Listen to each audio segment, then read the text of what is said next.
এটা গোटे लिंब पितार गोटे item limb गचर जो पिता ताकर गोटे आइटम देखो केमती लगे आपण मानक बैगण को भल भाव बैगण लिंब पिता को लेकिन हूँ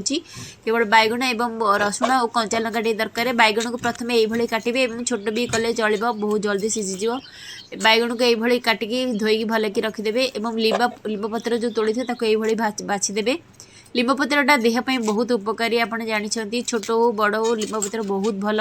ताक भल भाव धोईकी प्रथम कढ़ई बसी थे कढ़ई जमी ताती जाइए भल भाव भाजी हम लिंब पत्र से तो लिंब पत्र को पकईकि आम भल भाव भाजीदेवा देखो पूरा कला आसला पर्यंत आप भाजबे कारण हाथ में चून कले चून जमी चूना होमतीका देखो ये भाजीदे भाजीदे काटिदेवे और सोरिष तेल कले आइटम भल लगे तो सोरिष तेल पकई सोरिष और शुखला लंका पकईदेवे रसुण कंचा लंका को छेचिकी रखिए भल भाव भाजीदे फ्लेम गैस फ्लेम को टिके लो कर देकी लिंब पितर को ये हाथ में गुंड करदे और से पकईकी भल भाव भाजीदे टिके 2-3 मिनट पे भाजी हो गले से देखो ये पूरा कला बेले टी पूरा भाजी हो कंडा अंश कमिज बैगण पकईकी तादेह भाजी देकी घोड़े देवे और लुण भी पकेबे लुण पितार अधिक लगे